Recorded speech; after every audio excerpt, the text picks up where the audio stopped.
Back to official Akhtar Rahman sir YouTube channel. एका नवीन व्हिडिओमध्ये आपले पुन्हा एकदा स्वागत आहे. मित्रांनो, आज आपण पुन्हा समाजशास्त्र विषयाचे मागच्या वर्षी म्हणजे 2024मध्ये जे प्रश्न विचारले गेले होते त्यातले काही इम्पॉर्टंट क्वेश्चन आजच्या या व्हिडिओच्या माध्यमातून पाहणार आहोत. मित्रांनो, जरी तुमचा हिंदी मीडियम असेल, मराठी मीडियम असेल, तरी मित्रांनो तुम्हाला जे संपूर्ण प्रश्नपत्रिका असते ते मराठी भाषेमध्येच विचारली जाते. जर तुम्ही भाषा एक हिंदी घ्या, भाषा 2 मराठी घ्या, CDP आणि समाजशास्त्र किंवा मॅथमॅटिक्स हे सगळे विषय जे असतात मित्रांनो ते मराठी भाषेमध्येच असतात. कारण की वारंवार हे प्रश्न मला यूट्यूबमध्ये काय आहे विचारले जात आहेत. तर चला व्हिडिओ सुरू करूया. व्हिडिओ सुरू करण्या अगोदर आपण जर आमच्या चॅनलवर नवीन असाल तर प्लीज चॅनलला सबस्क्राईब करा. साईडच्या जे बेल नोटिफिकेशन आहे त्याला देखील ऑन करा, जेणेकरून आपल्याला अशाच प्रकारचे व्हिडिओ जे आहे ते वेळेवर पाहायला मिळेल.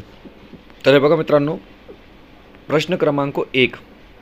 आता प्रश्न क्रमांक 1 या ठिकाणी मागच्या वर्षी विचारला गेला होता की जंतर मंतर जयपूरमध्ये आहे, तर राणी की वाव हे कुठे आहे असा प्रश्न नेमका हा विचारला होता. मित्रांनो, शॉर्टमध्ये जे आहे ते प्रश्न त्यांनी टाकला होता आणि असेच प्रश्न जे आहेत ते आपल्याला पेपर 2 मध्ये समाजशास्त्र विषयात पाहायला मिळेल. तर हे बघा, जंतर मंतर जशा प्रकारे जयपूरमध्ये आहे तसंच राणी की वाव हे असणार आहे पाटण गुजरातमध्ये. म्हणजे ऑप्शन क्रमांक 3 काय असेल आपला बरोबर उत्तर या ठिकाणी असणार आहे. पाहूया पुढचा प्रश्न, प्रश्न क्रमांक 2. आता प्रश्न क्रमांक 2 इथे दिलेला आहे की गटात न बसणारे शहर ओळखा, अशा प्रकारे प्रश्न या ठिकाणी विचारलेला आहे. तर हे बघा, 4 शहरांची नावे आपल्याला या ठिकाणी दिलेलं आहे, योधेव, मालव, शूद्रक किंवा लिच्छवी अशा प्रकारे. आणि गटात न बसणारा शब्द जशा प्रकारे असतो मित्रांनो तशाच प्रकारे इथे प्रश्न विचारलेला आहे की गटात न बसणारा शहर आपल्याला या ठिकाणी काय आहे ओळखायचा आहे. तर हे बघा, ऑप्शन क्रमांक 4 जे असेल लिच्छवी हे काय असणार आहे, वेगळा असणार आहे. म्हणजे ऑप्शन क्रमांक 4 जे असेल ते आपला योग्य उत्तर या ठिकाणी राहणार आहे. पाहूया पुढचा प्रश्न, प्रश्न क्रमांक 3. आता प्रश्न क्रमांक 3 इथे विचारलेला आहे की हे बघा, प्रश्न क्रमांक 3, ब्रह्मगिरी, सोपारा, गिरनार, सहस्त्राम ही ठिकाणे कोणत्या गोष्टीसाठी प्रसिद्ध आहे असा प्रश्न या ठिकाणी विचारलेला आहे. आणि आपल्याला 4 ऑप्शन दिलेले आहे, सम्राट अशोकाचे शिलालेख, सम्राट अशोकाचे स्तंभालेख, बौद्ध धर्मातील स्तूप किंवा प्राचीन व्यापारीदृष्ट्या महत्त्वाची शहरे, अशा प्रकारे 4 ऑप्शन दिलेले आहे. तर लक्षात ठेवा, ब्रह्मगिरी, सोपारा आणि गिरनार, सहस्त्राम ही ठिकाणे जी असणार आहे ते सम्राट अशोकाचे शिलालेख म्हणून प्रसिद्ध आहे. तर ऑप्शन क्रमांक 1 काय असेल आपला या ठिकाणी बरोबर उत्तर असणार आहे. ओके, त्यानंतर पुढचा प्रश्न, हे प्रत्येक प्रश्न जे आहे मित्रांनो मागच्या वर्षी म्हणजे 10 नोव्हेंबर 2024मध्ये जे TET झाली होती त्या परीक्षेमध्ये विचारले गेले होते प्रश्न आहे. आणि हिंदी जरी तुम्ही भाषा 1 निवडली तरी तुमचा जी प्रश्नपत्रिका असते ती मराठी भाषेमध्येच असते. हे पुन्हा प्रश्न विचारू नका. प्रश्न असा आहे की नागरिक म्हणून आपण भाषा व अभिव्यक्ती करू शकतो, शांततापूर्वक एकच येऊन सभा घेऊ शकतो, संस्था संघटन स्थापन करू शकतो, हे डॅश डॅशचे उदाहरण आहे. आता हे जे प्रश्न आहेत ते नागरिकशास्त्र किंवा राज्यशास्त्र विषयाशी संबंधित प्रश्न या ठिकाणी विचारलेला आहे. तर हे बघा, 4 ऑप्शन दिलेला आहे. कोणता हक्क आहे, समानतेचा हक्क आहे, स्वातंत्र्याचा हक्क आहे, शोषणाविरुद्धचा हक्क आहे किंवा सांस्कृतिक व शैक्षणिक हक्क आहे, अशा प्रकारे 4 ऑप्शन आपल्याला या ठिकाणी दिलेले आहे.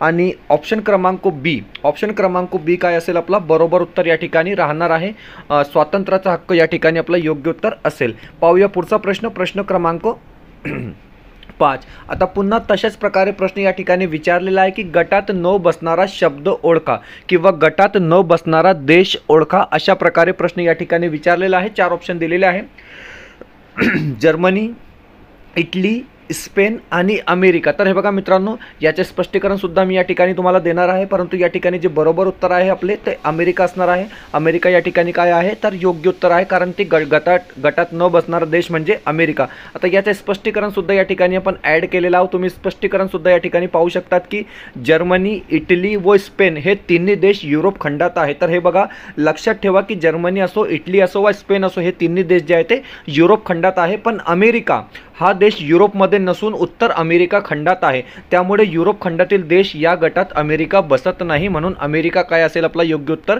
या ठिकाणी राहणार आहे. आता पुढचा प्रश्न, प्रश्न क्रमांक 6. प्रश्न क्रमांक 6 आहे की परस्त्रोइका व ग्लासोनोस्त हे धोरण डॅश डॅश यांनी मांडले. अशा प्रकारे प्रश्न विचारला होता. खूप कठीण हा प्रश्न आहे मित्रांनो, की परस्त्रोइका व ग्लासोनोस्त हे धोरण डॅश डॅश यांनी मांडली. तर हे बघा, योग्य जे उत्तर आहे ते असणार आहे स्टॅलिन. ऑप्शन क्रमांक 2 काय आहे याचा बरोबर उत्तर असणार आहे मित्रांनो. याच्यासुद्धा आपण स्पष्टीकरण या ठिकाणी पाहणार आहोत. तर हे बघा, एक मिनटं, स्टॅलिन याचं जे बरोबर उत्तर असणार आहे मित्रांनो, व्याख्या याची चुकलेली वाटते मला. बरोबर. प्रश्न क्रमांक 7. प्रश्न क्रमांक 7 इथे दिलेला आहे की NPT व CTB हे डॅश डॅशची संबंधीचे करार आहे, असा प्रश्न या ठिकाणी विचारलेला आहे. प्रश्न क्रमांक 7 आपण या ठिकाणी काय आहे मित्रांनो पाहत आहोत. तर हे बघा, क्षेपणास्त्र, अण्वस्त्र, युद्धबंदी आणि आंतरराष्ट्रीय व्यापार अशा प्रकारे 4 ऑप्शन दिलेले आहे आणि बरोबर उत्तर असणार आहे अण्वस्त्र, म्हणजे ऑप्शन क्रमांक NPT व CTBT हे अण्वस्त्रशी संबंधित करार आहे. आता याचा अर्थ काय?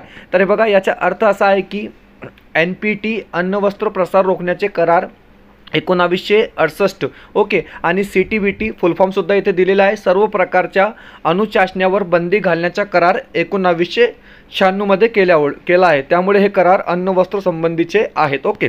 त्यानंतर पुढचा प्रश्न, प्रश्न क्रमांक 8. आता प्रश्न क्रमांक 8 इथे दिलेला आहे की अतिशय सोपा हा प्रश्न होता, कारण सोपे प्रश्नसुद्धा तुम्हाला समाजशास्त्र विषयामध्ये विचारले होते की भारतीय संरक्षण दलाचे सर्वोच्च प्रमुख डॅश डॅश असतात, अशा प्रकारे प्रश्न विचारलेला आहे. आणि 4 ऑप्शन आपल्याला इथे दिलेले आहे.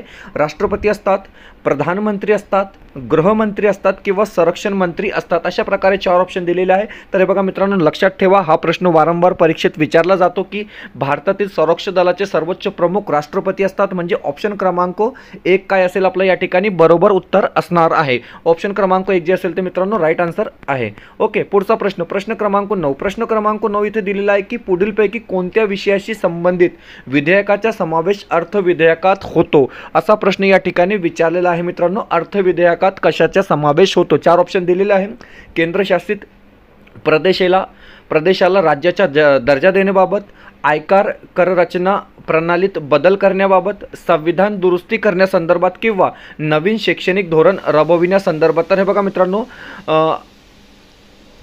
अर्थविधेयकात जे समावेश होत असतो ते असेल ऑप्शन क्रमांक 2 आयकर कररचना प्रणालीत बदल करण्याबाबत, म्हणजे ऑप्शन क्रमांक 2 काय असेल आपलं या ठिकाणी बरोबर उत्तर असणार आहे. पाहूया पुढचा प्रश्न, म्हणजे प्रश्न क्रमांक 10. प्रश्न क्रमांक 10 इथे विचारलेला आहे की नागरिकांना बेकायदेशीर अटक व स्थानबद्धता यापासून संरक्षण देणारा आदेश म्हणजे डॅश डॅश होय, अशा प्रकारे या ठिकाणी प्रश्न विचारलेला आहे. 4 ऑप्शन दिलेले आहे. परमादेश, प्रतिषेध, उत्प्रेक्षण किंवा बंदी प्रत्यक्षीकरण, अशा प्रकारे 4 ऑप्शन दिलेले आहे. आणि प्रश्न क्रमांक 10चे जे उत्तर असेल मित्रांनो ते असेल ऑप्शन क्रमांक 4 म्हणजे बंदी प्रत्यक्षीकरण. ऑप्शन क्रमांक 4 काय असेल आपलं या ठिकाणी योग्य उत्तर असणार आहे मित्रांनो. व्हिडिओ आवडत असेल तर प्लीज़ वीडियो को लाइक करा. अपन जर आमच्या चैनल नवीन असेल तर प्लीज़ चैनल सब्सक्राइब करा. दोस्तों, अगर आपकी भाषा 1 हिंदी है, भाषा 2 मराठी है, तो आप जो है हमसे हिंदी के क्वेश्चन सेट खरीद सकते हैं दोस्तों, जहाँ पर आपको 20 से 25 नंबर जो है हिंदी में आराम से मिल जाएंगे. और अगर आप भाषा 1 हिंदी भी लेते तो आपका पूरा का पूरा पेपर जो है वो मराठी में देखने के लिए मिलेगा. तो अगर आप हिंदी के क्वेश्चन सेट खरीदना चाहते हैं तो डिस्क्रिप्शन में जाकर दोस्तों आपको हमसे कांटेक्ट करना है, और आपको 10 क्वेश्चन सेट जो है पेपर 1 और पेपर 2 के लिए आपको अलग अलग दिए जाएंगे दोस्तों, जिसकी प्राइस जो है वो 199 रहेंगी. तो उसको पढ़कर आप जो है आराम से पास हो सकते हैं. बढ़ते हैं अगले क्वेश्चन की तरफ. वीडियो को प्लीज़ लाइक कीजिए. तो देखिए, अगला प्रश्न पूछा गया है, राज्य शासन, विधानसभा, स्थानिक शासन. आता हे बघा मित्रांनो, राज्य शासनाचे जे इलेक्शन असते म्हणजे निवडणूक असते ते विधानसभा असते, तर स्थानिक शासन म्हणजे कोणती निवडणूक, असा प्रश्न या ठिकाणी नेमका विचारलेला आहे. विधान परिषद, राज्यसभा, लोकसभा किंवा महानगरपालिका. तर हे बघा मित्रांनो, स्थानिक शासन जी निवडणूक करते ते असते महानगरपालिका, म्हणजे ऑप्शन क्रमांक 4 काय असेल आपला बरोबर उत्तर या ठिकाणी राहणार आहे. पाहूया पुढचा प्रश्न, प्रश्न क्रमांक 11. प्रश्न क्रमांक 11 दिलेला आहे की पुढीलपैकी कोणते कार्य जिल्हाधिकारी करीत नाही, अशा प्रकारे प्रश्न या ठिकाणी विचारलेला आहे. तर हे बघा मित्रांनो, शेतसारा गोळा करणे हे जिल्हाधिकारी यांचे कार्य आहे. प्रश्न क्रमांक 12 पण या ठिकाणी पाहत आहोत. सभाबंदी, संचारबंदी, आवश्यकता भासल्यास जाहीर करणे हा सुद्धा जे आहे ते जिल्हाधिकारी यांचा काय आहे अधिकार आहे. निवडणूक योग्य प्रकारे पार पडणे हे सुद्धा त्यांची काय असणार आहे जबाबदारी असणार आहे. परंतु जिल्हा परिषदेच्या सभासदाचे अध्यक्षपद भूषवणे हे या ठिकाणी चुकीचा दिलेला आहे, म्हणजे ऑप्शन क्रमांक 1 काय असेल मित्रांनो आपला योग्य उत्तर या ठिकाणी राहणार आहे. पाहूया पुढचा प्रश्न, प्रश्न क्रमांक 13.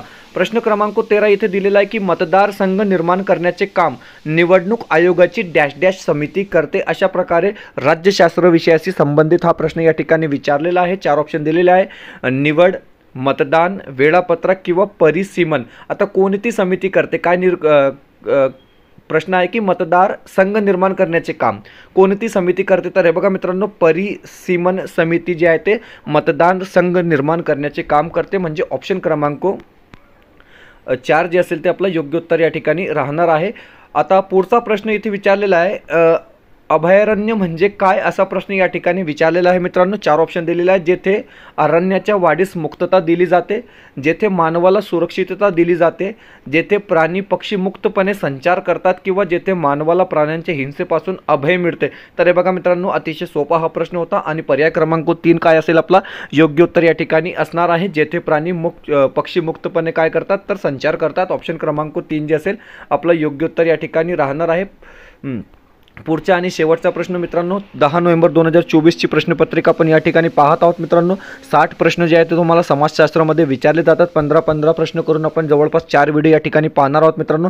जास्त वेळ नाही, 10-10 मिनिटांमध्ये आपण हे सगळे प्रश्न या ठिकाणी काय आहे पाहत आहोत. कोणत्याही प्रदेशात आर्थिक केंद्रीकरण झाले असल्यास शासन विकेंद्रीकरणाचे धोरण स्वीकारते. कारण आता याचे कारण काय असा प्रश्न विचारलेला आहे.